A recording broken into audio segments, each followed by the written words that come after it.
actual conversation itself. So I don't know. I got to figure that out. But anyway, yeah, so we'll kind of just like roll right into this. I mean, it's pretty relaxed podcast. We'll just kind of start with where we're at in the present a little bit. So yeah, me and Dylan just got off. Well, little background. So Dylan, what are you currently doing? And then we'll kind of backtrack from there and we'll talk about kind of how we got connected. But yeah, fill us in, like, what is it that you do and like that you specialize in kind of on a daily basis, just to kind of give people some background?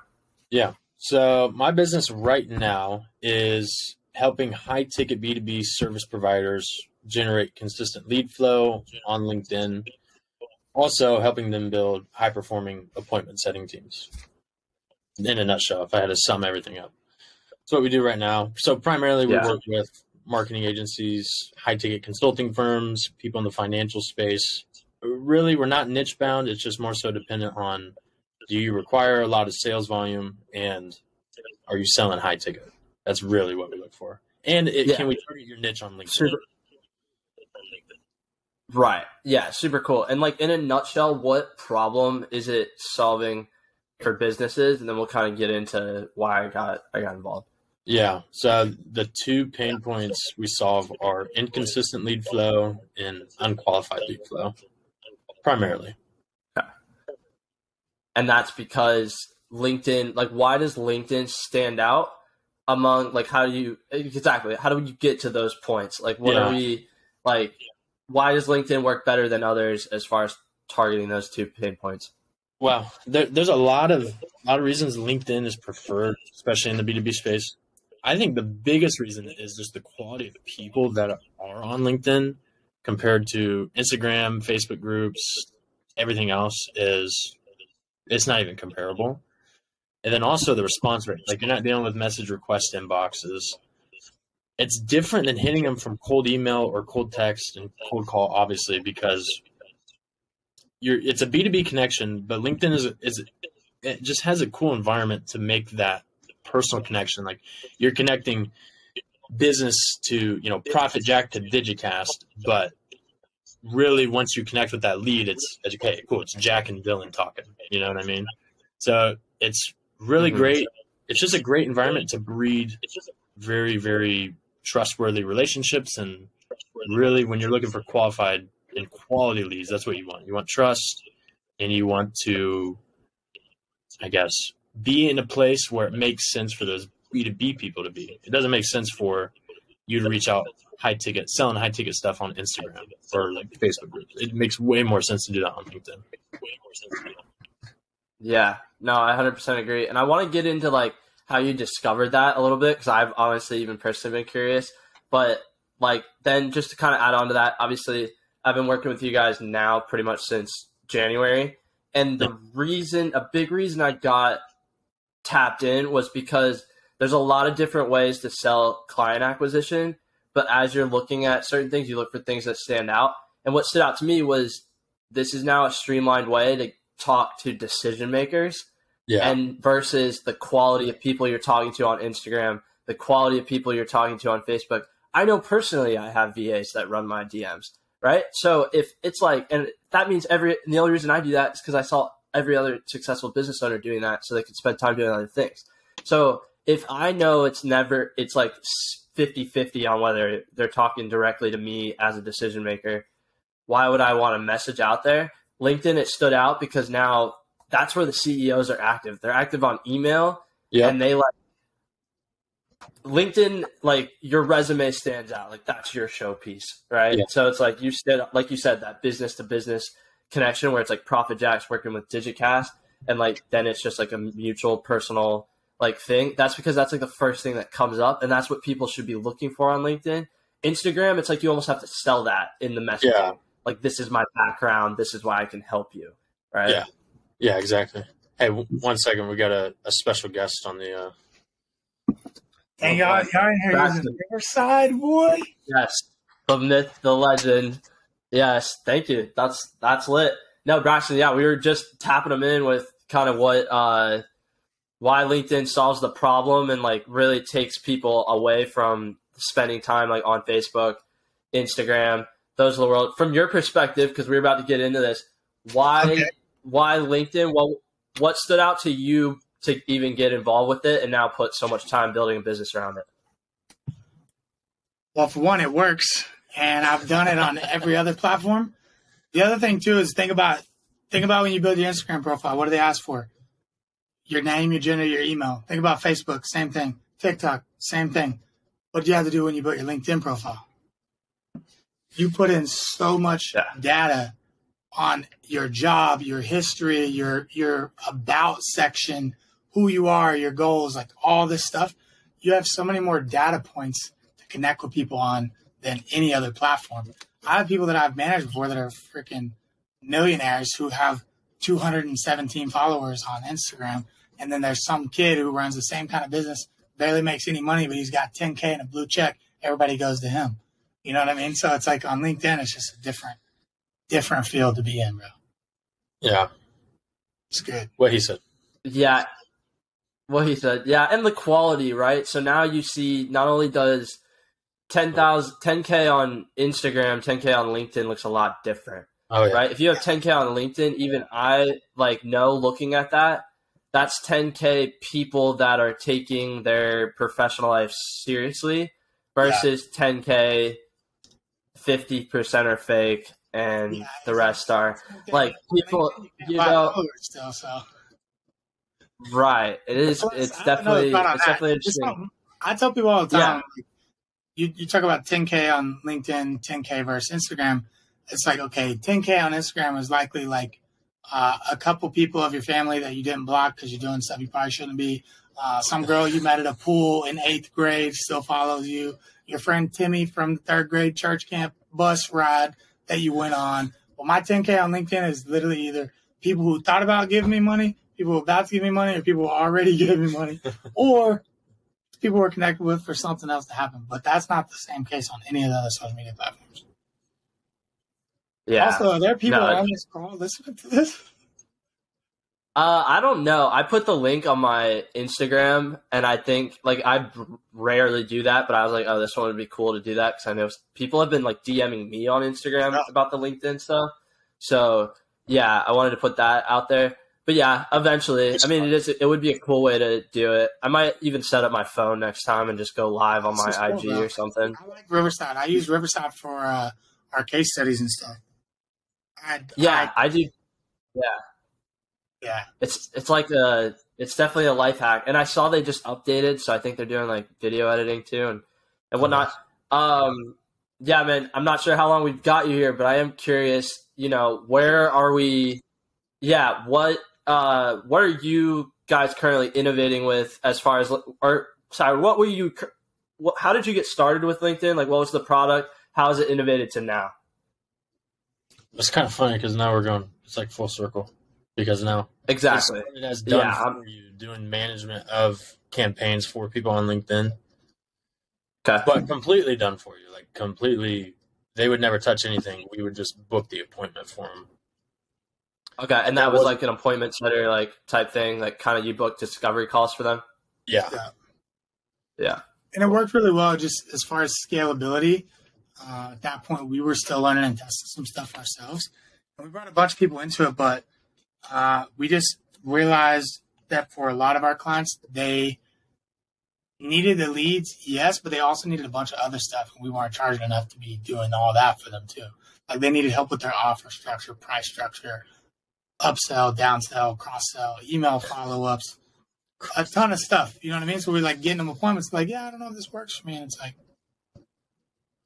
well, you sure? You asked for appointments with this type of people. We did that. So that's when we just realized there was just like a gap in the market of what people actually need. Because even now, at the end of the day, the sweet and sexy thing is to tell people how many appointments we can get them with a really like pre-qualified appointments with a really targeted audience. And we tell them X amount per week and it's on LinkedIn and there's no paid ads. That's like the sexy thing, right? That's what gets everybody in the door. But if you purchase our product, any of our products, you're getting those boxes checked in the first week. And then we're checking 10 more boxes that we didn't even tell you about. And we added, that's why we built a lot of the products that we built, because the gap wasn't where they thought their need was. The thing they had a need for was true, but there was a major gap in a lot of other parts, like a bunch of missing rungs of the ladder. And even for us too, we had some missing rungs of the ladder. So as we learned, we plugged those in, and we just documented all of it and created resources around all of it that we're giving to our clients or building for them. Yeah, no, it's super cool to hear the development, and especially like you talk about noticing the gap. That's where like I know I'm around like high level people is like those are the types of people that stand out and like can see those up and coming things, because it would make sense, right? Why aren't people using this tool that it's like decision makers instead of Facebook? They're talking about business and like networking and joining groups. What would you say is what would you say is the most powerful feature on LinkedIn for people that like they just kind of want to upgrade? Like, what's the first thing they can do to start generating leads on LinkedIn without any sort of like help, just kind of getting started themselves? I'm going to think at the end of the day, like manual outreach on anything really works, but it becomes a volume game. Like even on Instagram, it used to work more, but it got flooded. Marketers ruin everything, and ultimately running LinkedIn too at the moment. You know, it's going to happen, and they're going to put guidelines around it, just like everything. I've been doing this for a long time. There'll be walls that get put up and rules and regulations that come in, but manual prospecting does work. At the end of the day, if you go send a personal message to somebody that's in your target market. I always tell people too, starting out, best place to start is locally. There's local businesses near you that need what you have or somewhere close. It's a great conversation starter to open it up. So it's like, go message people that are local to you, go click on their profile, make a personal comment, make a real genuine compliment. And I'm like, I would love to show you how I can get you this many. Don't be a freaking marketer, be a human being. I tell people, open the conversation and send a voice memo. Now at scale, you can't just be doing that all day. You can. But if you're in the beginning, like you just need to close to people, you're trying to figure out if it works for you, test your market, whatever, send a voice memo, send a personalized message to these people. We're doing the same thing. We just found a way to make it super scalable and optimized with the system and software without losing the human touch. You know what I mean? Because this is so much more than just like leads. People are building investor pools. You can build networking communities. You can test like market research. You know, there's so many things you can do. It's a glorified conversation starter. So I think the answer is start some personalized conversations. We're just doing that at scale with the system. Right. Okay. Yeah, I totally see that. Yeah. So starting personalized conversations, that's a great tip. And then, like you had talked about the voice memos, right? Like find ways to different ways to stand out. Something we've tested, and just because I think the block for people always comes down to time. Like they know it's effective, but they think it's like inconvenient. But you have to give people something, and I think that if you're talking to high level CEOs, they don't want to have to think a lot, right? So they just want things to be like, no, they'll be able to make the decision fast. We talked about these like quicker VSLs, right? So like these 3-minute, let me show you exactly the problem I see you have and how we can fix it. And I'm about to like break it down for you in 3 to 5 minutes. That gives them enough information to make a decision. Now, like they book a discovery call, but more or less they have all the information to really just sign on from there. That's something that I think like people should start implementing, and LinkedIn's a good place to do that. It's not like shocking to get something like that. Hey, I just want to show you how our business works real quick. And like if that benefits you guys. Is like if you do something that everybody else does and you're not actually like the best or one of the best, like you actually get results, go figure out how to be that person that can actually deliver versus just trying to like, how do I sell somebody? Because what we deal with is every person, we have to get them over this wall that was created by 10 other people that sweet talked them, and they were great at sweet talking but couldn't deliver shit. It's like if you're going to go out a message and you're trying to figure that out, maybe figure out how to be a gangster first so that what you say is what's actually delivered. That's just a difference. Yeah, and I think become a gangster. That's the learning gap, right? Business 101. Yeah, I agree. Yeah, it just comes out. People don't want to learn shit anymore. I mean, I think like they don't want to take the time to learn from people before them. They want it all to happen right now because that's what they see on TikTok. So they just like jump into like, oh, I know how to sell something, but I don't know how to actually do something. And like then in reality they really skip 4 years where they could have actually built the skill. And like I think that's where we're gonna start to see like in a few years, I think you're just gonna start to see like a very low drop off. All these guys are going back to midnight. They should just come and sell for us. Right. Yeah, exactly. 100%. Yeah. Like, and it makes sense, right? Like, find ways to like get involved with things that are growing. And then yeah, it's super cool. I mean, I think what stands out about client acquisition in general and why I'm obsessed with like starting to see these other lead gen agencies and how they're doing is like, it's something that's never going away. Right. Which is why it was appealing for me. Prophet Jack like tried to get involved with you guys even more. Was like people always need more clients, and they don't mind putting in the work to do it, but like because it's like the one thing, like you get like a good hustle out of it, but they're also as quick as they can get to a certain amount of retainers that they can just double down on. That's a big goal. Like expanding on like your current business. This really like, exemplifies that. It's a really good way to go about it. One of the things I like these days, like it's never going away. And like, I've been doing this, for like 7-8 years now, and it's flexed and flowed into so many different things, which has been beautiful. But it's like, one of the first things that I ever did is like making people famous and growing their followers on Instagram. And it's like, we used to have a really similar system. The goal wasn't to necessarily get like targeted inbound leads, but you wanted followers. We used to do like follow, unfollow, and all these different things. And it's like, the thing is, back then there were people doing that the wrong way and growing it the wrong way and buying fake followers doing it the wrong way.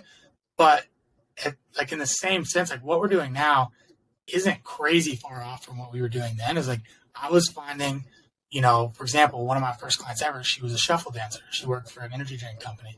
And so I found all these like shuffle, dance, class, tutorials, other people who were top in the space, all these other people that were doing it. And I would go through their people, like that person that posted, I would go to their most recent post. I would go to the people that liked it and commented on it. And I would go follow every single person who just recently, within the last 24 hours, liked and engaged on a really niche specific piece of content that is somebody else. My client was also a gangster. They were really fucking incredible. And we did that. And I did it for months. She had like 400 followers. Now she's like 300K. But I remember like when we first got her over 10K, then 20, then 30, then 50. And it was like, she does nothing but social media. Now it's not the same anymore, but the platform got ruined and saturated in different things. But at some point it was money. So you got to find that line too. But it's, at the end of the day, there's a lot of people who see something happening. And like I said, they're not gangsters. They know how to sell something sweet talk. They don't know how to deliver it. But people see something that's happening, and a bunch of people try to replicate it in a really shitty way. And that's what messes it up for everybody else. Because there's a science to it of really targeting the right people with the right messaging, with the right intention, with actual deliverables on the backside of it. That's the same thing as like, that will never go away. We're doing the same thing now. We're just now messaging high-level professionals with an offer with, you have to be specific to their niche and hit them with a message framework that's different than what the other 100,000 people that are trying to send mass DMs on LinkedIn are doing. Yeah, no, 100%. Yeah. And now, Dylan, I'm curious because you're always like really getting to know these guys. What usually stands out to you as far as businesses that LinkedIn in general like works really well with, and of course, like in particular with your program. But like when you're kind of fill me in on that, like where does this, what are some characteristics that probably stand out as far as who this works the best with? It seriously works the best for if you're any business that deals with over the phone appointments, over the phone sales, Zoom, phone calls, whatever. That's where, and obviously your niche it's got to be B2B, not B2C on LinkedIn. That's a B2B platform. Now, of course, like if you're a product-based company, want to get more wholesale accounts established, that kind of thing is still B2B relationship, but really it's not really niche bounded. It's more so dependent on, do you need a lot of volume as far as sales go, like appointments wise? This is a system that literally generates, well, I guess we're talking about LinkedIn specifically, not our system, but. I think with that too, it's like at the end of the day, it's like, do they exist on the internet? Does that avatar of a client exist on LinkedIn? If the answer is yes, this works. Because all you're doing is starting highly targeted, personalized conversations with a specific avatar that you build out the list of. Right. Very cool. And now, in your guys' opinion, what is the part of your program that stands out the most? Probably the conversation aspect. What the hell do you do once the conversation has started? Mm-hmm. That's where we honestly really win. Because the system is simple. It's automating. You're giving it an audience. You're giving, now obviously the outreach portion, the automated messaging is important. You can't be a numbnut, like just first message, hey, I build websites. Do you need one? Can't do that. Yeah.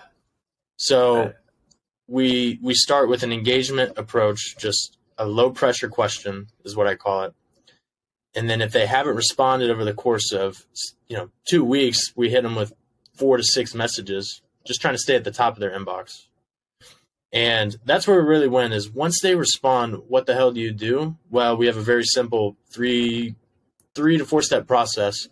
Between 5 to 8 back and forth messages, you figure out if they have a need for what you have, who they're targeting, and really the priority level of that need.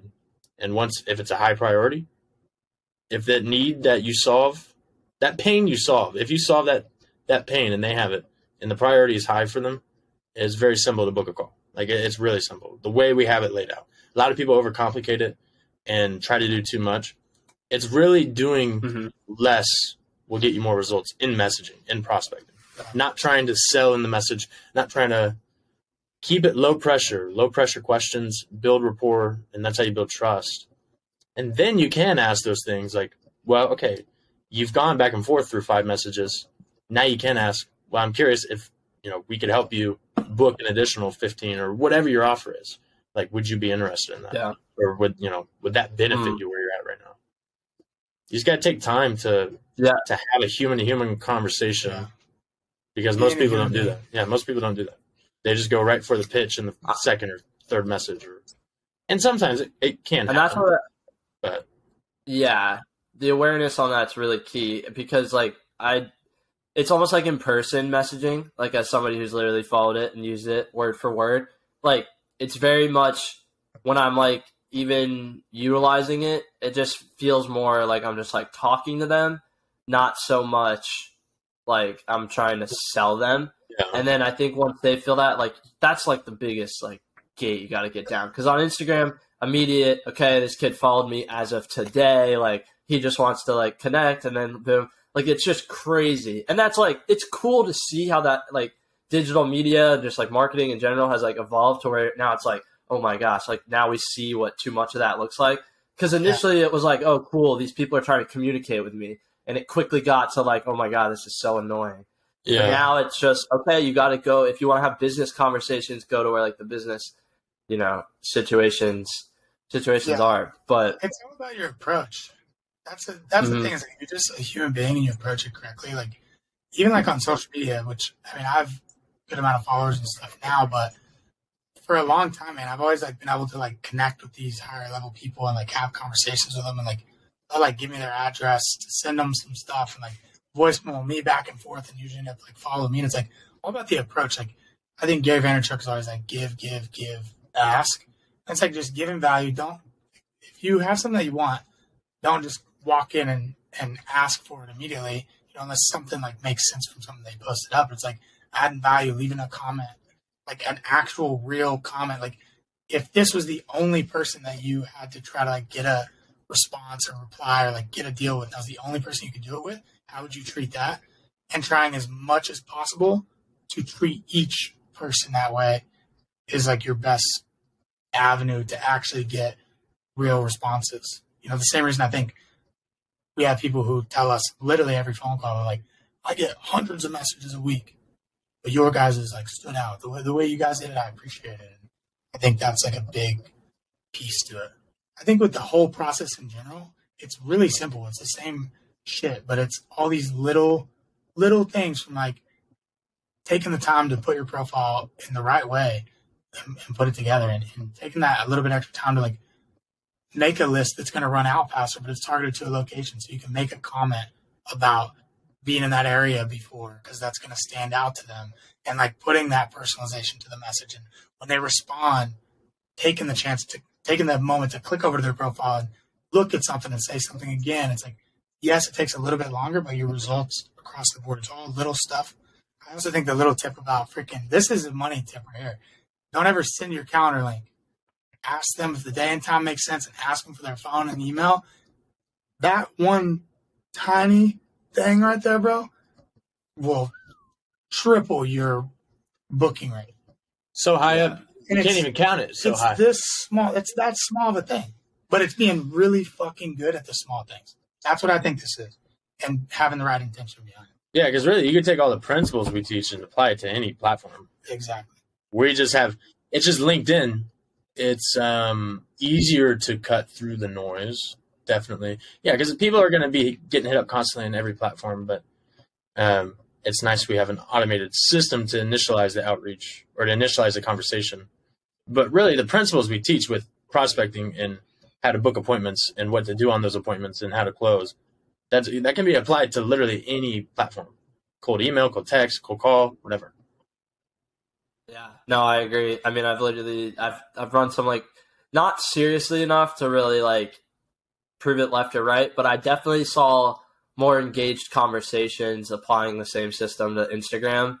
And then it's just more a matter of getting the right team in place to like mass follow it. But yeah, it's super cool because it's like you could still hit the other audiences.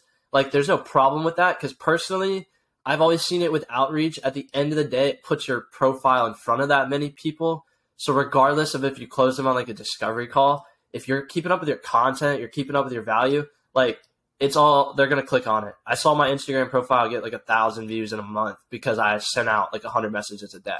Like, and I was like, oh, that's because people they have to click it. So you can do the same thing kind of on LinkedIn. And, you know, that's like people always talk about the more engaged profiles do the best, whether it's LinkedIn, Instagram, whatever, social media. They forget that you can get that back by engaging with the people you want to engage with your stuff, right? Like not only posting's like one thing, but liking, commenting, like just randomly, like commenting on posts that like get a lot of view, like help yourself out. Like you guys said, like the little things, don't just think it's like, oh, you have the profile, they see that you're also in the same industry, like it's going to work. Like, yeah, I think a lot of people nowadays, just what you said earlier, just they want to get to the top, but start 3/4 of the way up the ladder. Like it's so true. It makes no sense. And it honestly makes me upset because like the people out there who literally work their ass off are like, you're just like, it's like almost disrespectful. They think they can achieve the same results without putting the head on the grindstone. Yeah. It's like, if you're someone who doesn't literally know, you're doing nothing and you just know you want to make money. You want to figure out how to make money online. Just find an organization, join an organization for 2 or 3 years and build the skill set. Like you have to be able to look at yourself in the mirror and say, cool, I'm cool with doing this for the next 5 years, like minimum. Like you have to commit to yourself like that, and you have to learn the skill because that's what pays. Yeah. Yeah, you can't lose it. And I think that's the other thing, like comes down to client acquisition. Like you need an industry that's not going anywhere, and you need skill sets that are always needed, right? And like sales, client acquisition, even me personally, it took me to like really this year to like really put that math together, because like I just done a good job like networking to like manage a business, but I never like even properly like went through like a sales process. And then I saw something like this and I was like, oh, that'd be cool to like learn, get involved with. And it was like, so like how you guys just draw out the responses to like was a good way to like learn sales. And now it's something I can apply to everything, right? It's like even just conversation. It's crazy, bro. You kind of have to like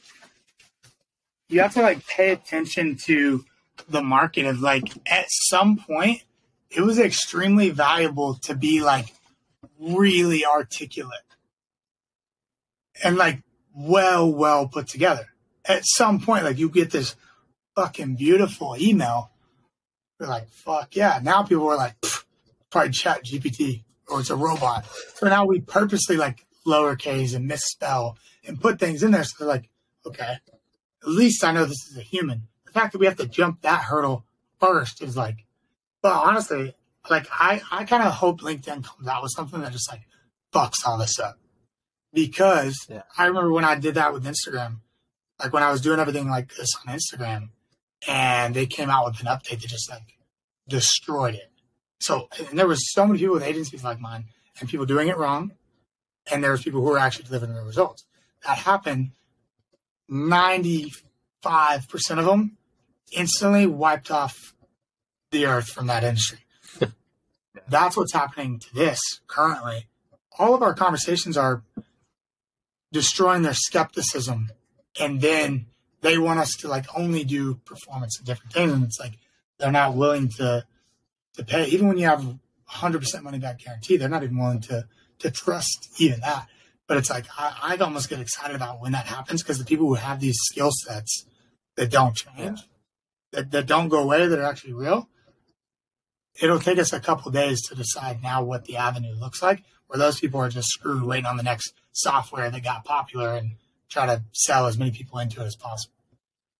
Yeah, and it's like it's an education thing, right? And I think anyone who is involved and hears you say that, right, like, oh, who knows if they bring something in and tears it down, then that means like double down on the skill set even more, because there's a lot of money in coaching. There's a lot of money in teaching people like that you learned this and these were the results you saw.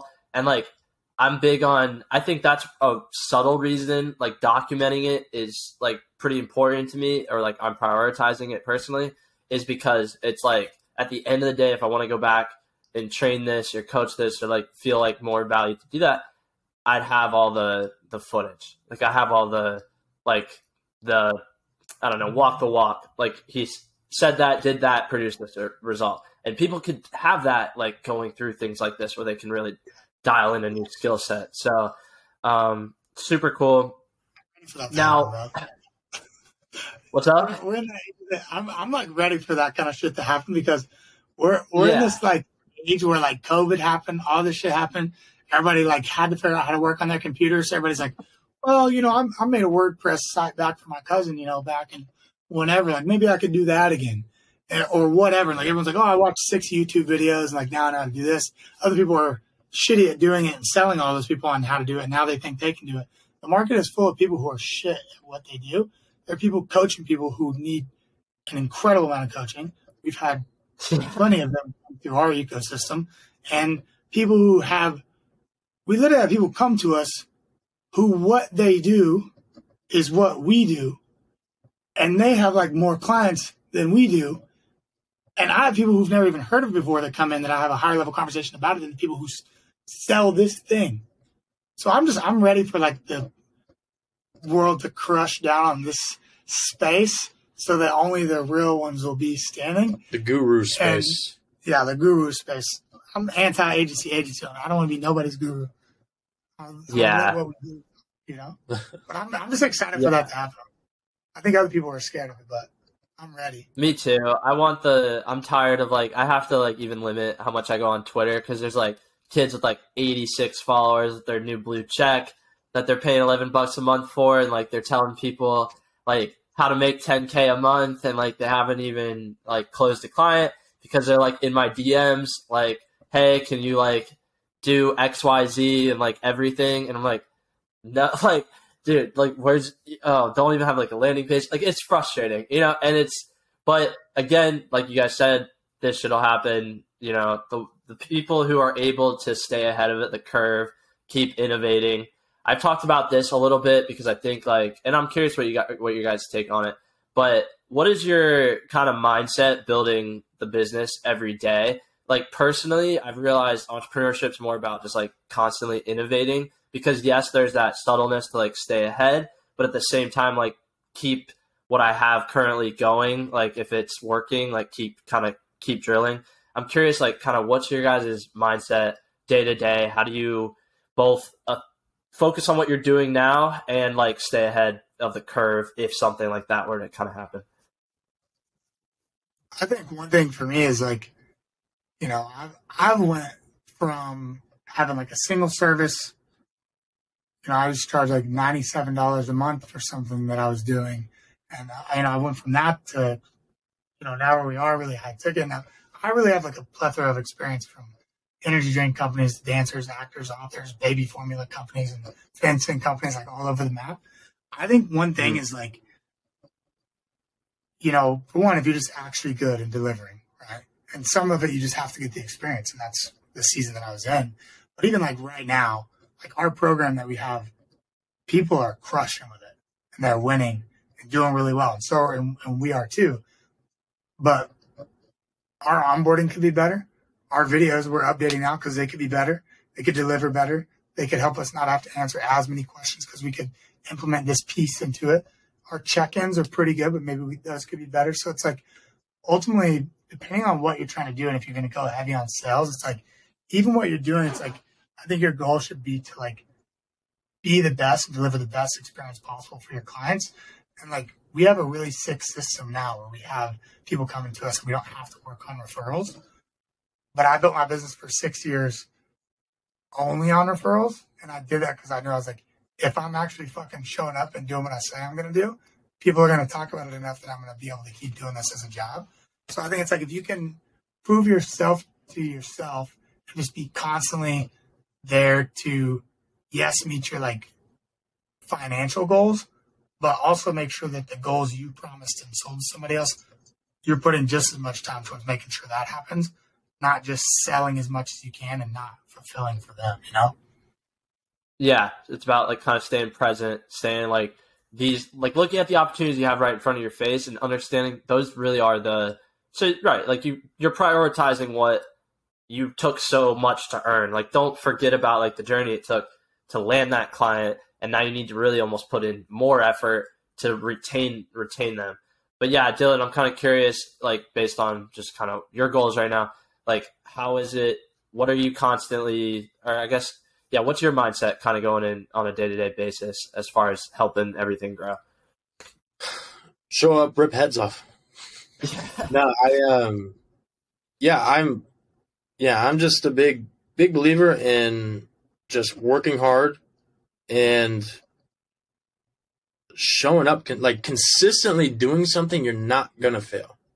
You will never not fail consistently showing up and putting in work, because especially in the whatever, I met him 3 years ago, and I think like at first I had no idea what was happening. I didn't know how to build websites or manage this, that, whatever. I just knew how to call people and get them interested in something and that. But so it was a switch because I was doing sales, and then I came to him and I learned all these massive skill sets because I was just doing like client fulfillment for a while. And then my thing was just show up consistently and learn and learn and learn and learn and soak up and learn and learn and learn. So I think my mindset still is constantly learning. There's a lot I always learn from him. So being in this environment is beautiful. We've been working like pretty much every single day for the past 2.5 years, almost every single day. And I think it's important to be around somebody like that. But my mindset is just show up. You know what you need to do. You know what needs to get done, and just consistently do it. And there's no way you can fail doing that. Obviously, there's lows and there's highs. But my mindset, I just try to keep it honestly neutral when I'm working. Like almost emotionless. Like become literally just a machine operating, doing functions, pushes the business forward. And that could be whatever. Like probably primarily just developing relationships, existing potential client relationships. I think it's what you say in your message: high intention, low attachment. Yeah. High intention, low attachment to it. Like, yeah, you don't like, obviously you will always care about the outcome, but it's hard for like, I think somebody to understand that doesn't fully understand it. Cause it's like, well, you will always care. You always have like emotion around it and like care about it. But really like what that means is, cool, if you do something and you've worked on it for 3 months and you fucking finally release it to the public and it fails instantly, then what that means is, cool, the next day you're right back to it building something else. I think that's just having low attachment to everything in life. Is not just business, but That's part of the formula. It's part of the magic formula there. But I've become literally just like on my calendar, put it on my calendar, and this is what I'm doing. Boom, boom, boom. And make sure you drink Red Bull too. Yeah, drink Red Bull or Ghost or Celsius. So I'm not like constantly drinking this, like just because like we're not sponsored, but it just honestly like is brain power to me. And Celsius I saw on that Malibu trip was grotesque. Yeah, I'm not too. I haven't been reading lately, so the whole grotesque thing we're gonna have to like refresh on. But yeah, it is great, Dylan. Yeah, if that's what you meant. Yeah, it's pretty good. They're innovating. But yeah, a couple things you touched on there, which really stood out to me.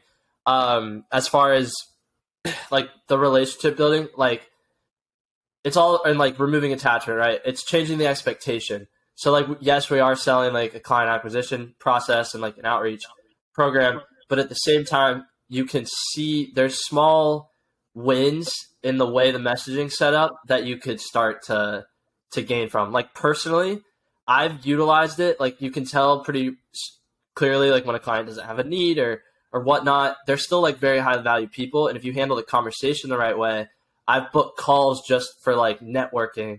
Like somebody was like, oh, I really like, your entrepreneurial attitude. Like I want to put you in touch with our founder. Like you guys should just chat next week. And then another guy was like, hey man, I'm not really looking to buy anything.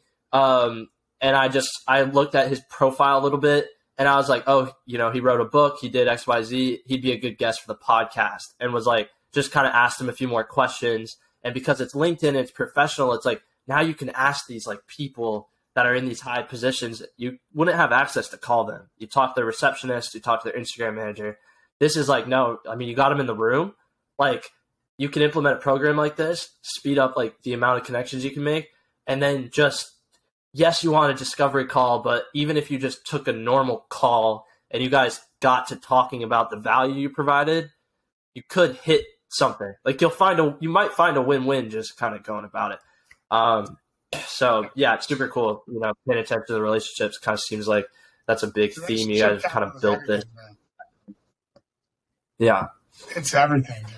Yeah. I was telling Jake earlier, he was saying something about the person he was talking to. He's like, yeah, they needed this, but they didn't need the one thing that he like called them about. And I was like, well, for one, we do two of those things, but I'm like, the thing is, but if you can just be the connector, yeah, when we met, I mean, just like different parts of like my career too, bro. It's like, I couldn't take a blurry picture. I couldn't take a non-blurry picture to save my life. And I ran 2 or 3 different production companies. And if somebody needed, still to this day, it's the case, we don't even promote it. Someone needs photos. So I just sold short form content. Thanks for you today.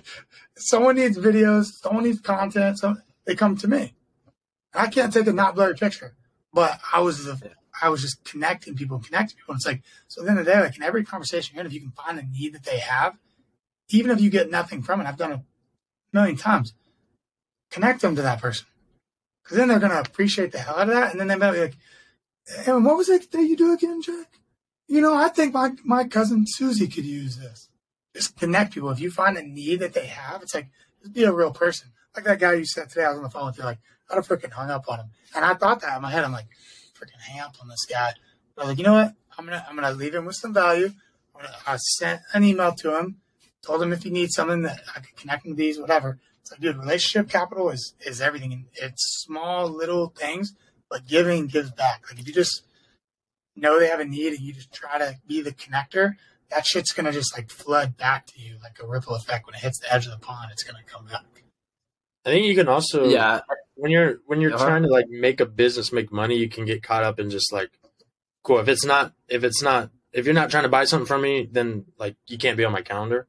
That's a dangerous spot to be in, definitely. And you want to check yourself because you can, when you're just in it and you're just like, that's all you can think about is like, I just want to grow the business. That's like, just kind of like unconsciously, your brain is just like, that's all you have time for. Money making calls. That's it. But like, I just had a discovery call with a gal yesterday, and it's because he sent a follow-up text, because she never showed up for the strategy session. And she messaged back and was like, whatever, said something. So I ended up calling her, and she was like, yeah, I don't know, Braxton. He was sending me all these messages and this and that. And she's like, I can't. Was it automation? No, it was, you sent like one follow-up or something. And you told me to call her. So I called her anyway, and she was like, I don't need what you have, this and that. And she was like aggressive in this. And so she was like just starting her business. I gave her 3 things basically like that I give the SDRs for messaging on LinkedIn because she's manually doing it.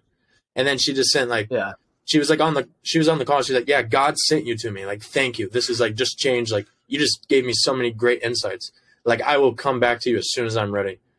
And then, yeah, that was that. That comes back to that high intention, like no attachment. Like, we're like, oh yeah, that guy yesterday. We have people all the time. They're like, oh, I don't need what you have, this, that, and this. I'm like, cool. Like just kind of like let them say whatever they want to say, and then you just like add value to them anyway. Like, yeah, I could connect you to this person. And then I like started to get off the call. I was like, all right, man, because he didn't want to be on the call. I was like, all right, man, good luck. Hit me with this. I'm going to ping this over to you. And I'll find that person's email. And he's like, whoa. Well, I would like to get back on call with you, man. I would love to chat with you again. And it's like, so you can kind of just like, if you can just kind of take it with no, like, just let it kind of fall off of you, people want to be won over. They just don't want to be sold. Yeah, no, 100%. And like, it's so funny, like just going back on what you said before, like what you get, you kind of give, and people will hear that and they'll think, oh, it's like this weird, like voodoo, like whatever, like hippie BS. But in reality, one thing I've always seen about like the 1% is that's where they stay the most consistently. They're able to not be attached to any results. They're usually the people that are just absurdly confident, borderline delusional, that, it's going to work out. Like, and then, they're the guys that are winning. And like you had just said right there, like just kind of, they go with the flow of the conversation. Okay, hey, this doesn't really work for you, but oftentimes it's a knowledge gap. And when like you're confident in what you're bringing to the table and that what you have works, it's usually just a matter of finding different creative ways to drop knowledge that you didn't get a chance to kind of like, provide, because then it's like, okay, this is what it does, but glad to see that's not what you need right now. Catch you at another time. My calendar is always open. Like, just keeping it. We're trying to help, and it's always like the knowledge gap, but it is cool, dialing in. That's what the 1% won't do, or that's what 99% won't do. Yeah. Right? Even like they think it's just go in, get a deal. Like if you're somebody who's like even following up with prospects, like remembering that the last call you were on, they said they had their daughter's birthday party, like mentioning something about that, like that's valuable to them. Yeah. Like just like it doesn't have to be like people think you have to like, oh, I have to give, like, how do I give value? And that's kind of like when you interviewed Arlen last week, that was one of the points you guys were talking about, where it's like, well, what value can I create? Well, you can be valuable to somebody by making them laugh, making them feel good when you talk to them. Like, it doesn't have to be a nugget. Like people talk about dropping nuggets and like value and wisdom, and it's like, it can be, but it doesn't always have to be. You can just make somebody laugh and feel good when you talk to them.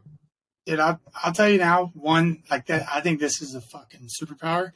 Like some of my friends, there's a line for this, and like some of my friends are like, dude, you need to like tell this story more, like tell this, or like, I don't know why you don't tell people about this, but it's like, dude, when you first connect with somebody, especially, dude, you think about like, there's certain people that a lot of people want to connect with, whether they're famous or rich or popular or somebody who has something that you can get, right? Those people are constantly being buzzed at all times. And I think like at the end of the day, you have to be a gangster also.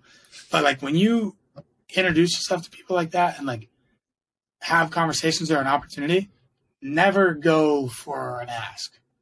And this is my philosophy. Is like I literally always will just like, I do a bunch of gangster shit. I thought like, oh yeah, I do like some marketing and whatever. I'll like, I won't like make it that downplay because then they're gonna question it. But I'll like just like, yeah, I do some marketing and have a couple other things. You like keep it like that. Ask them a bunch of questions. Talk with them. People love to talk about themselves. You like talk about their stuff. Maybe you like give them something or grab their coffee for them, whatever it may be. you like just let it be a normal relationship. They just literally like you as a friend first. It's so much more fucking that person will become your number one fan for the rest of your life when they've hung out with you a couple times, 2 or 3 times, 4 or 5 times. You've just asked questions about them and like done all this stuff. And then somebody else is like, oh yeah, Braxton or Dylan? Like, oh dude, that fucking bad motherfucker, dude. He's doing this and that and this. Like, dude, did you see his thing? And they're like, you're talking about, like, yeah. And they're like, motherfucker, he never told me he, and it could be like shit that's like directly compared to them, but you never ask. You didn't need to ask. You didn't want to ask them. It would come out when the time is right. It's like that will hook them for life, and they'll be so much more incredibly impressed when someone else tells them, or it just finally comes up in a way where they ask you more because they're starting to look. Then they're incredibly impressed, but they were friends with you and pumped to be around you when none of that was involved. That person will be on your side like forever. I say all that to say is just like so many people try to like come out and impress people like out of the gate. It's like if you just be you and like, add value and not try to like get something transaction every time, you will have people behind you forever. Yeah, the long-term game is where the winners are, right? So it's like, you know, the guys that are like pumping on Instagram have been at it for 9 years now, and now they're doing well. Like that's what we go back to earlier. They got in when it was hot. So like this is the long-term game of seeing more like prospecting and seeing more like sales. Like I almost think it's after this conversation, especially like sales and like those types of like jobs, like it was almost like formed on us, right? Like this is what a salesperson does. When in reality, that's just kind of adding like a negative context to like a way of getting a goal, right? Like at the end of the day, the goal would still be the same. You might as well get the benefit of creating like a new friend that's going to tell a friend even if they don't buy, versus my job as a salesman and I need to sell this person. Like, no, like, okay, that's the opportunity you got. That's the role you took to put you in front of this person. If you can totally disassociate from that based on this conversation, especially, and, you know, the success we've been able to have, it's like, you'll win. That's really where, like, that's what 99% of people aren't doing. So super cool. Yeah. That should be the intention. It's like, how can I serve this person? And then if selling them something is going to serve them, then cool. But if not, find another way to serve them, not find another way to sell them because they weren't interested. Yeah. Now we'll start to wrap this up. Probably last like 5 minutes. We'll get through some quicker questions. For Dylan first, you know, why get involved with sales in general, or like, you know, what would you say is the key? What was the key trigger to what you're doing now? Like the reason behind it? Well, to be honest, when I was in high school, I decided to, because I was enrolled in college my senior year, my second semester, and I was like going to school for music business, and I just stopped going to school, and I was like, dude, I'm going to focus on music full time. And so literally I went to my first 2 periods of the day and just went to my buddy's house who already graduated, and we just made music for 4, 5, 6 months. Yeah. And I was like, yeah, I want to do music. My dad had a studio when I was little. I was always around music. That was my thing.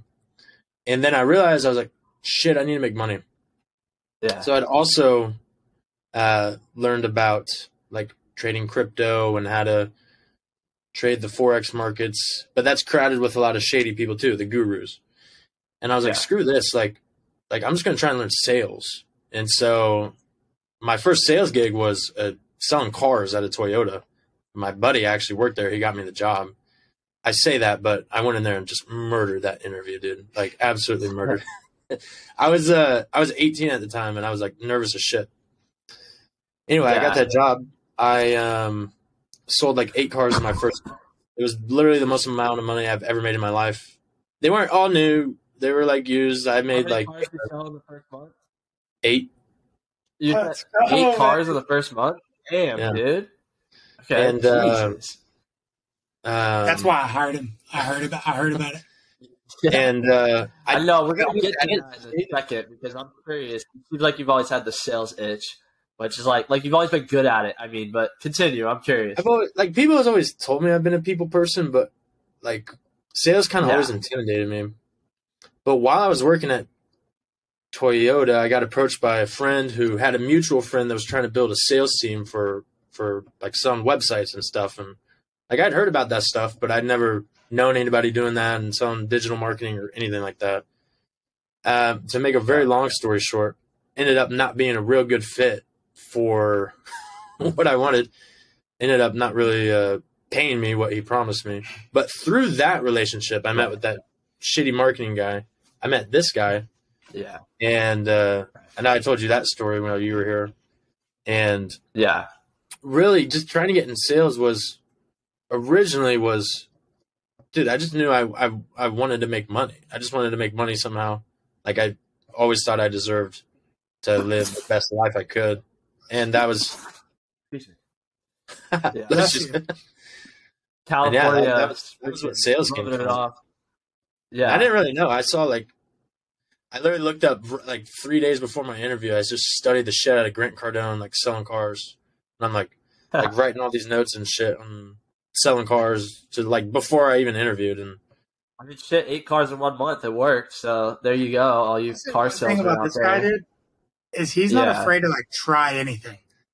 He would try a wild ass opening line, something funny, something to call him out. He just wanted to test anything and everything. Doesn't care, and they can respond however. And he's just positive out of the gate, and they're just so thrown off. He would literally try anything and everything just to see what happens. Yeah, which I like it. I think that's why.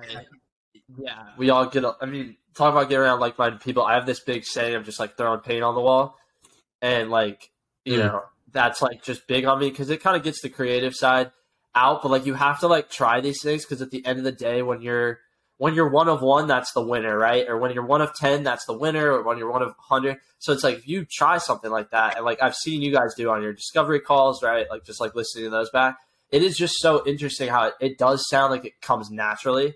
And it's definitely not to say it hasn't for me, but more just hearing how you definitely just go after certain things. Oh, that made sense. We might as well say it. You don't have to hear it from someone else to try it. You guys are very let's try this, see if it works. We have the option, we have the time. If it works, you get to roll with it. You don't have to try shit anymore. You know, it's very, it's cool. I always think people, a lot of people say stuff that doesn't. A lot of people who say stuff doesn't work never tried it. Right, so it's yeah, that's true. Yeah, because how will you ever know? You'll never know. You never know. Y&K.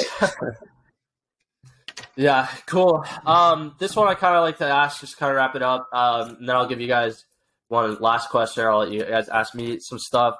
I would say, what's been the best piece of advice along, you'd say over the last few years of what you guys have been building? For specifically what we've been building, the best advice to build? I would say just business-wise in general, entrepreneurship in general, entrepreneurial advice that you'd say you referred back to the most maybe, or life advice. I mean, if you applied it to entrepreneurship, same stuff. That's a good question. I'd say in general, it's be patient and be willing to outwork everybody. And whatever line you think that is, triple it. Be willing to get punched in the face every single day and know it's part of the formula. That's something for us. There's days where I should have been miserable or freaking out or hands in my hair and just freaking out. But it's ultimately you can go through all that stuff, and then whenever you get over your tantrum, hopefully you didn't throw a bunch of other ripples in the water that can cause more problems. But what are you going to have to do when that tantrum's over? Get right back to it. So I think it's being able to be in that space he was talking about earlier, to just trust everything happens for a reason. All you can do is work your ass off and be a good person. And it's just being able to not let those punches in the face ricochet and ripple effect slow down even more things and discourage you. It's just knowing that it's literally there's like a Russ verse. He says like the stumble is part of the dance. And it's like just knowing that like getting punched in the face is part of the formula. And like being able to literally take a punch in the face with blood in your mouth and spit it out with a smile and be like, I bet the other 150 people who do this, a lot of them didn't get up today. And I'm asking for like 3 more punches in the face because we know it's like what it takes to get there. So I think just like being patient, try to like make it fun. So do something that like actually serve people so you're not in a miserable circle of mess. But fucking be patient and work hard, dude. That's really it. Yeah, it's crazy. And we'll talk. I want to hear your take on this in a second, Dylan. But it's just why I have to say this. It's so, of course, this happened, as we were saying in Phoenix. But like, yeah, of course. But you just mentioned like Russ, and like right before this, like I always like to like watch an interviewer that's like really good, and like Jay Shetty always stood out to me. And like Russ, and just kind of like he, for some reason, I was like, oh, I'm interviewing Dylan. Like one of the first people that came to my head was that interview because I watched it, and it was just like very parallel, and it was just funny you brought him up. The thing that stood out to me from that interview before I watched this was, or before I got into this episode, was him talking about how like when your skill set, or when the challenge like exceeds the skill set or meets the skill set that you've developed, that's how you know you're in flow. So it's like you can, you know, when you're less on that, and you know when you're, you know, not up to that. But it's very like, just, it was interesting, kind of like you guys, you focus so much on building skill set in both your journeys, but then now the challenge is really meeting your skill set, and you're starting to see, oh, this is working. Like it's not a coincidence, right? That's what I always say. You guys say, of course.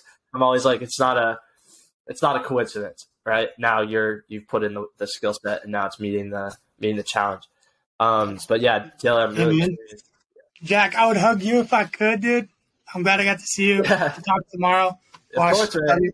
After. Yeah, appreciate you taking the time, dude. Bro, always. Yeah. I'm glad I freaking walked in here. Yeah, dude. The special guest in here. We'll see you tomorrow. Yeah, we got meetings tomorrow, so yeah, we're good. Peace. Yeah, cool. No, that was super dope, dude. I honestly worked. It's crazy. I like spoke that like right into existence. I was like, all right, we got Dylan. Like next up, we'll find the time to get Braxton in here. Comes in, get him for an hour. Like I was like cool with 15 minutes, like because I know you guys just flow together so well. So it's like I knew if I had both of you guys on, it would just like didn't even have to really think. We just like went laterally the whole time. Yeah, which is dope. But yeah, on your end, you know, what would you say has been the most key piece of advice over the last few years? like we all hear, just do it. We all hear that. Yeah. But it was the way that this guy worded it in this specific moment for me. Because I was in a position where I could drive across the country to go Colorado, where I literally the day I moved to Colorado, I met Braxton. Yeah. That day, it was either I go to Colorado or I don't. And it was like I got dropping out of school. Like this is dip school. We drive to Colorado. Braxton's there. Like this is like the fall after my freshman year of college would have been. Mm-hmm. And the way he worded it was so. I still think about it, even though it's the guy I went to Colorado to live with. Shitty guy. He said, because I lived in Illinois, he lived in Indiana. Yeah, fuck that guy. Yeah. And then he moved to Colorado. And so I'm in Illinois, and he goes, Dylan, go to your car, get in your car, but don't bring your keys and try to drive to Indiana. Or no. I worded that completely wrong. He said, go to your car, and I was on FaceTime with him, and I go to my car, and I'm sitting in my car, I start it or whatever, I'm like, I'm just chilling in there, and he's like, now drive to Indiana, but you can't leave until you see the state line. You can't leave your driveway until you see the state line. Okay. And I'm like, what do you mean? And he's like, drive to Indiana, but you cannot leave your driveway until you see the state line. And I'm like, what are you talking about? And he's like, you'll never get there. So just fucking do it. And it was just the way he worded it. And I was like, cool. All right, I'm going to Colorado. Because it was just like, you get stuck in it just builds unnecessary anxiety or fear the only thing you should fear is fear itself. But it's hard to when you've never taken a leap like that, like move across the country, leave everything, have $100 in your bank account and move across the country. Yeah. It's hard to like not fear or not have anxiety. And I think the way he worded it is just, okay, yeah, you want to go to Colorado, then get in your car and go, but you can't leave your driveway until you see the state line of Illinois. It's like, you'll never get there. You're waiting for the right time. You're waiting. It'll never happen. Now. Yeah. Do it now. Right. It's about the intention. Like instinct that's not acted upon really turns into anxiousness.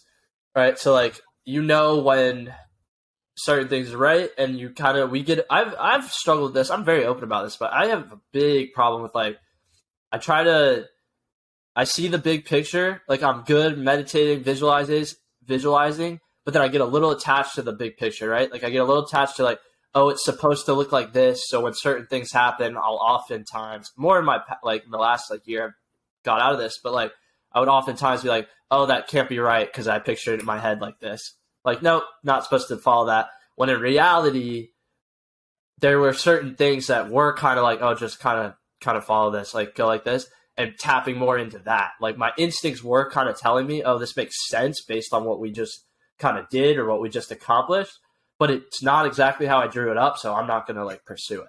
It's like I have all these like ceiling, like there was a big ceiling every time something like that would happen. Are you familiar with Bob Proctor? Yeah, but I haven't read any of his stuff really. So he says this thing, there's A goals, there's B type goals, and there's C type goals.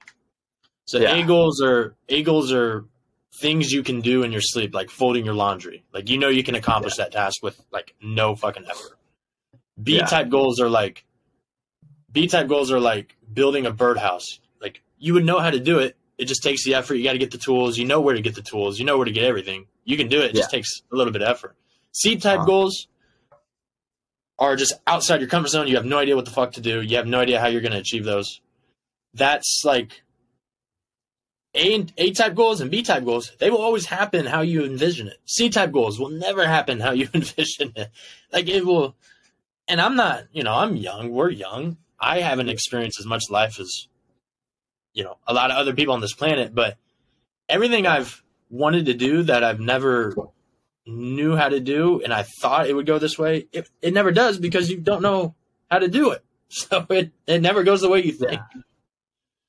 I love Bob. You should dive into Bob Proctor because R.I.P. to the legend, but he's just he was the first like personal development dude I listened to, and like just on like what you were saying earlier, bro. You got to brainwash yourself.